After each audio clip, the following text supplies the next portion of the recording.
Anda sedang mendengarkan Life Restoration Podcast dari Alguskan Nalendra, episode 78. Selamat datang di Life Restoration Podcast, inspirasi restorasi kehidupan dan transformasi diri untuk membantu mendesain kehidupan terbaik yang layak Anda dapatkan sesuai jati diri otentik Anda.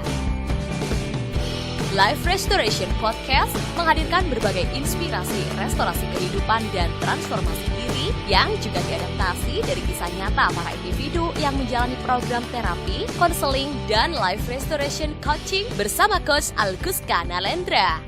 Halo para sahabat sekalian dimanapun Anda berada. Kembali bersama saya, Alguskan Nalendra, seperti biasa di Life Restoration Podcast yang kali ini kembali hadir membersamai Anda setelah periode jeda beberapa minggu terakhir ini. Periode jeda, ya memang begitu kan. Kalau dihitung-hitung, jarak dari episode terakhir saja ternyata lumayan loh untuk kemudian sampai ke episode ini. Nah, kenapa periode jeda ini terjadi? Bahkan sampai bisa lumayan jauh jarak dari episode terakhir ke episode ini. Pastinya ada kisahnya tersendiri. Bahkan inspirasi dari kisah itu juga mewarnai bahasan dari perjumpaan kita di episode kali ini.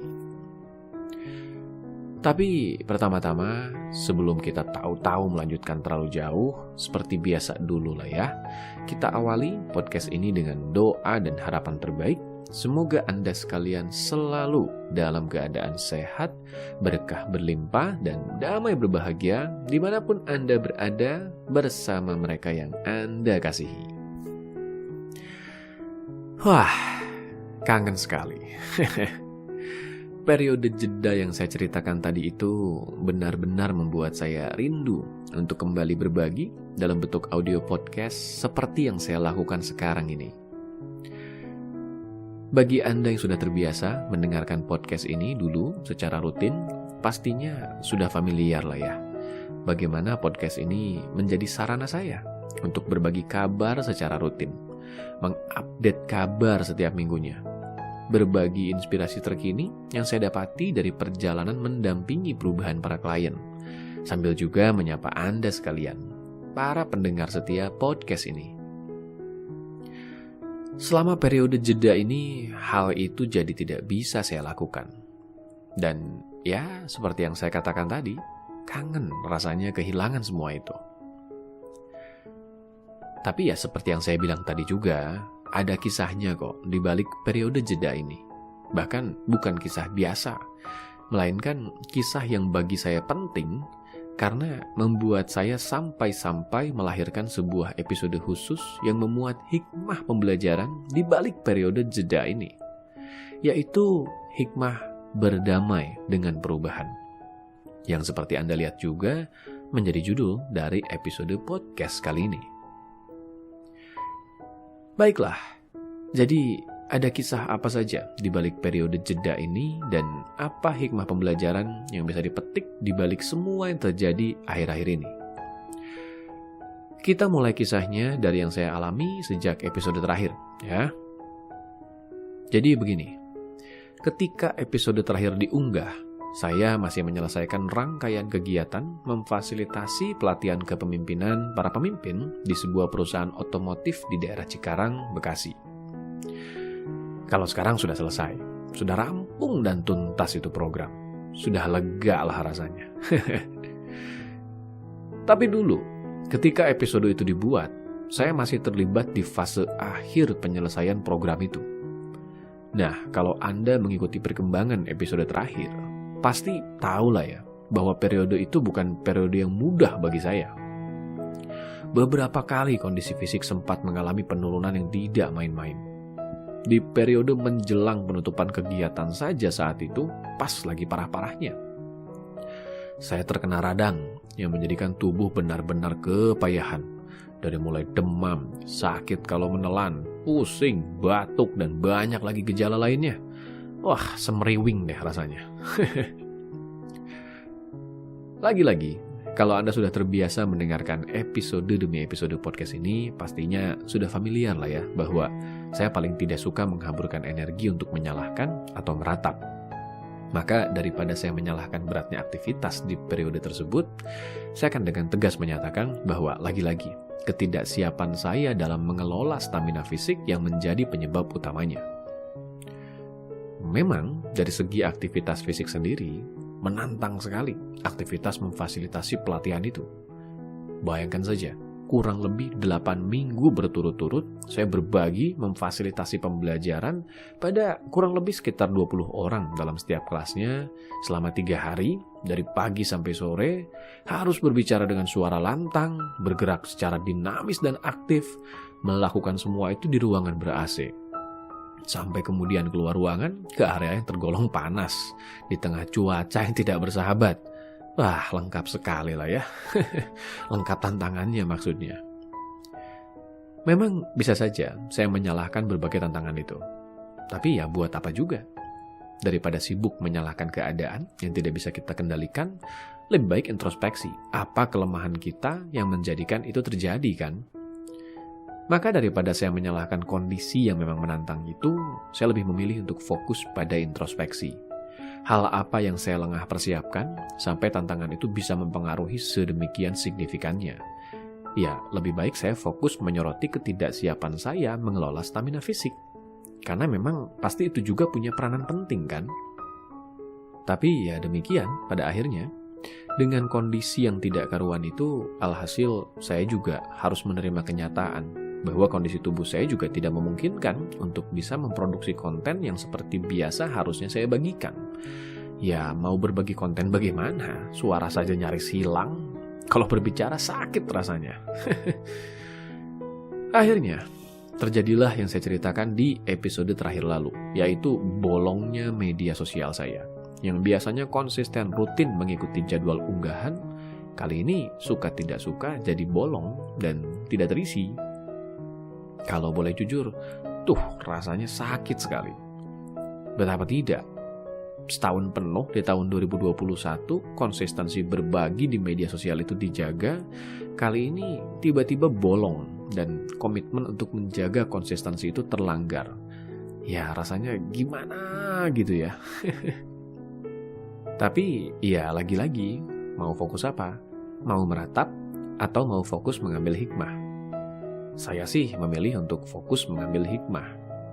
Maka saya menggunakan periode itu untuk mencermati tanda-tanda. Seperti yang saya bahas di episode sebelumnya, yaitu petunjuk kehidupan untuk merumuskan apa pembaharuan yang harus saya lakukan. Mengenai seluk-beluk tanda atau petunjuk kehidupan ini, nanti lengkapnya silakan simak di episode sebelumnya lah ya. Kali ini saya ingin fokus dulu ke pembelajaran penting yang saya dapati dari petunjuk itu. Singkat cerita, petunjuk kehidupan yang saya tangkap atau sadari membuahkan kesimpulan bahwa saya harus melakukan perubahan pada pola unggahan dan karya di media sosial saya. Yes, kalau Anda termasuk yang aktif memantau perkembangan media sosial saya sejak dulu, pasti bisa mengamati dan mengira-ngira bahwa ada jadwal unggahan yang cukup baku di media sosial saya. Betul? Coba saja lihat di media sosial saya, utamanya di Instagram. Anda akan menemukan bahwa di setiap harinya ada jadwal rutin yang lumayan baku untuk setiap unggahan. Seperti misalnya, di hari Senin ada unggahan video 1 Minute Restoration, Selasa ada artikel dan Tuesday Restoration, Rabu ada tips and trick, Kamis ada audio podcast, Jumat ada motivational restoration, dan Sabtu ada live restoration serial video. Nah, lumayan baku kan? Terlepas dari apa komentar orang tentang ritme atau jadwal yang baku ini, itu memang menjadi cara saya untuk mendisiplinkan diri. Dan terbukti, dengan pola yang teratur itu, kedisiplinan itu membantu saya untuk menjaga ritme dan konsistensi berkarya. Nah, kalau begitu, bagus dong. Kan bisa dibiarkan saja kalau sudah bagus. Tunggu dulu, tolak ukur bagus ini apa? Kalau untuk sekedar konsistensi memang bagus. Tapi dari segi kealamian tampilan media sosial jadi tidak terlalu bagus. Karena kan kesannya isinya jadi agak mekanik atau robotik. Karena baku sekali dan hampir tidak ada gambaran-gambaran dokumentasi kegiatan yang bersifat pribadi di dalamnya. Tapi bukan berarti hal itu salah juga. Kalau untuk awal, saya memang dengan sengaja menetapkan target ingin mengutamakan konsistensi. Makanya variasi kontennya masih sangat baku sekali. Belum mengutamakan variasi yang lebih kaya. 1,5 tahun sudah berjalan dengan menggunakan pola lama di media sosial. Saya sudah mulai berpikiran bahwa pola yang lama itu perlu dirubah. Memasuki ritme keteraturan baru, tapi lebih bervariasi dan nampak alami. Nah, di sini juga tantangannya. Tidak mudah. Kalau Anda melihat tampilan media sosial saya, terutama di Instagram, di mana gambar ditampilkan dalam bentuk grid atau kotak-kotak di bagian profil, Anda akan mendapati bahwa tampilan media sosial saya itu dikemas dalam bentuk chessboard atau papan catur, atau gelap dan terang. Kalau kali ini warna dominan dari unggahan saya gelap, maka unggahan berikutnya jadi terang, dan seterusnya gelap lagi, lalu terang lagi, dan terus begitu sehingga membentuk pola seperti papan catur. Nah, kalau pola ini tiba-tiba dirubah, kan tidak mudah. Karena saya memang menyukai pola ini. Maka itu yang menjadikan niat mengubah pola unggahan itu tidak kunjung saya laksanakan. Karena ide untuk mengkonsepkan format barunya juga tidak sebentar pastinya. Sekarang kalau tiba-tiba masuk unggahan foto atau sejenisnya yang lebih bernuansa alami ke dalam grid itu, maka jadwal unggahan lain jadi tumpang tindih. Jadi berubah tidak lagi mengikuti format chessboard itu. Maka itulah, sekian lama ide itu hanya saya wacanakan, tapi belum saya lakukan.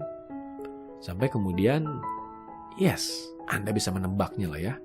Periode jeda kemarin lah yang membuat saya merenung, dengan kemudian unggahan media sosial saya sempat bolong, maka saya jadi mengambil hikmahnya, bahwa inilah waktu untuk menata ulang tampilan media sosial saya itu. Maka saya langsung memfokuskan atensi untuk menyiapkan tampilan baru media sosial itu. Dimulai dengan menyiapkan apa saja jenis konten yang akan diunggah, sampai ke jadwal hari dan waktunya, sampai kemudian tiba di format sekarang ini. Yes, amati saja tampilan media sosial saya. Bisa dilihat lah ya, bahwa sekarang tampilannya sudah mulai kembali berubah ke format baru. Lebih jelasnya bagaimana ya, silakan dikunjungi lah ya profil Instagram saya, karena susah juga kalau sekedar diceritakan, tetap saja harus dilihat langsung. Salah satu dampak dari perubahan ini adalah adanya perubahan pada jadwal unggahan podcast. Dari yang semula 1 minggu sekali, kali ini menjadi 2 minggu sekali. Yang sekarang ini bahkan terpisah hampir 3 minggu. Karena memang di format penjadwalan baru yang dibuat, si episode ini terpisah lagi 2 minggu dari jadwal ketika format baru itu dibuat. Alhasil malah jadi 3 minggu baru diunggah lagi. Artikel juga sama. Kali ini menjadi 2 minggu sekali. Sebagai gantinya, kali ini ada microblog yang masuk di hari Kamis dan mini podcast yang masuk di hari Minggu. Selebihnya nanti silakan Anda simpulkan sendiri lah ya. Ada variasi baru apa saja kali ini. Kenapa? Kok malah jadi dibuatnya 2 minggu sekali kali ini? Ya inilah salah satu wujud nyata saya berdamai dengan perubahan.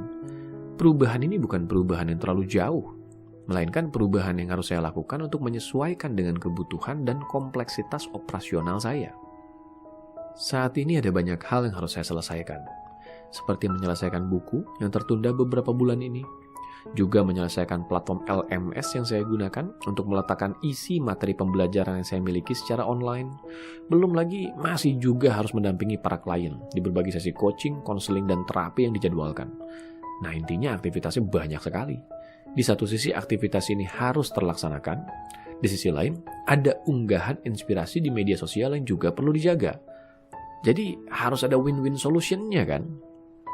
Maka salah satu caranya yang saya tempuh adalah dengan menyesuaikan jadwal unggahan di media sosial agar tidak terlalu membebani jadwal saya dan memberikan warna baru pada media sosial itu sendiri. Apakah mudah? Wah, justru berat sekali. Bagaimana tidak? Ini kan perubahan pola besar-besaran. Saya juga harus berdamai dengan idealisme. Yang inginnya, idealisme itu kalau berbagi inspirasi podcast dan artikel harus 1 kali seminggu.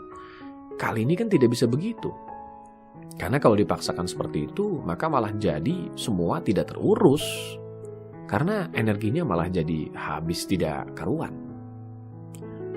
Nah, salah satu proses berdamai dengan perubahan ini yang saya amati dan kali ini saya bagikan sebagai sebuah hikmah pembelajaran di episode kali ini, yaitu berdamai dengan standar kenyamanan lama.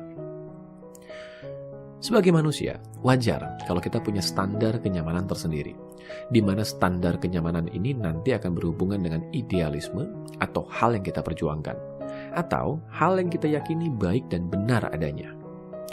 Ketika perubahan terjadi, maka standar kenyamanan ini diuji. Kita diajak untuk mengevaluasi dan merenungkan mana yang lebih penting. Apakah standar kenyamanan lama atau peluang yang menanti bersama perubahan baru yang ada?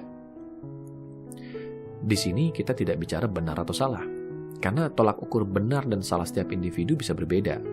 Di sini kita bicara sepadan atau tidak, dan ekologis atau tidak. Maksudnya sepadan adalah apakah bertahan atau berubah itu sepadan dengan konsekuensi yang menantinya. Bertahan di standar lama akan mensyaratkan konsekuensi. Menciptakan perubahan baru juga ada konsekuensinya.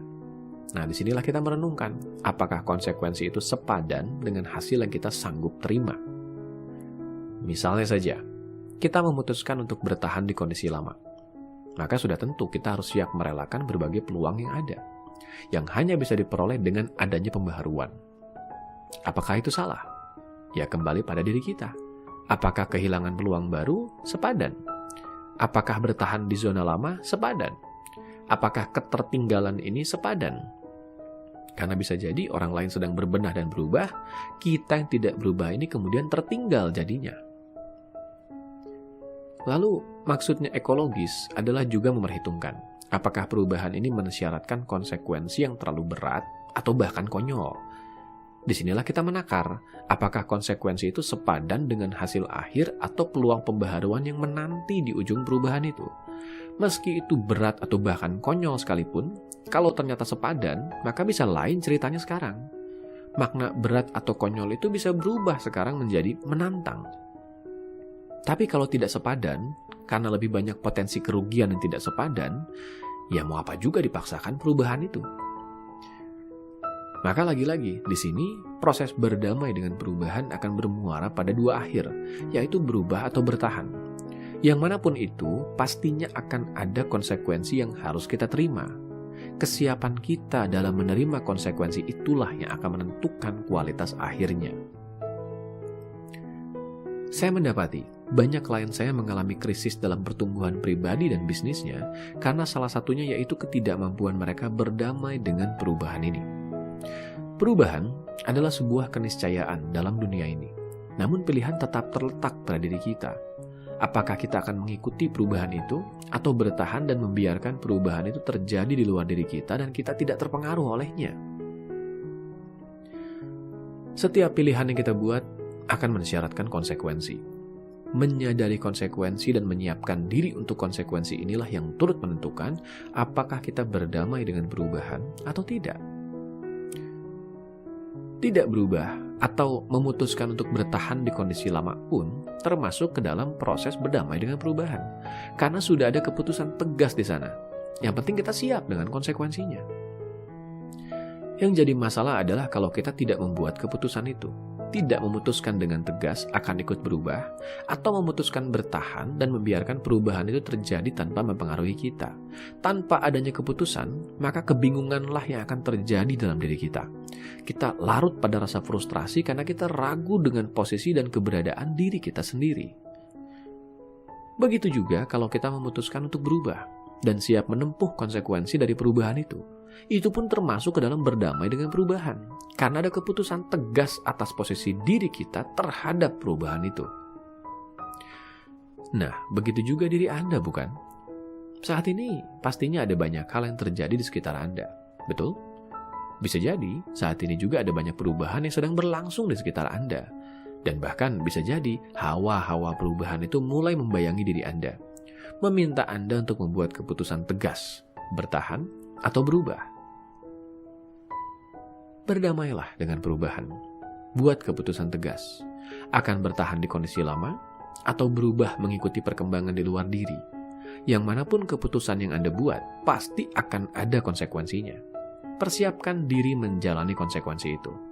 Maka Anda pun sudah berdamai dengan perubahan dan dampaknya. Jangan sampai membuang waktu dan tenaga untuk larut pada kebingungan, sampai-sampai diri Anda tersiksa, merasa salah untuk bertahan, tidak berubah, tapi juga merasa tersiksa kalau harus berubah. Buat keputusan tegas sekarang. Berdamailah dengan perubahan. Sampai jumpa di episode berikutnya. Dapatkan lebih banyak inspirasi restorasi kehidupan dan transformasi diri dengan ikuti Instagram @alkuska dan YouTube channel Alkuska Nalendra. Kunjungi juga website www.alkuska.com untuk temukan lebih banyak informasi menarik lainnya, termasuk untuk memesan layanan profesional bersama Coach Alkuska Nalendra untuk membantu mendesain kehidupan terbaik yang layak Anda dapatkan sesuai jati diri otentik Anda.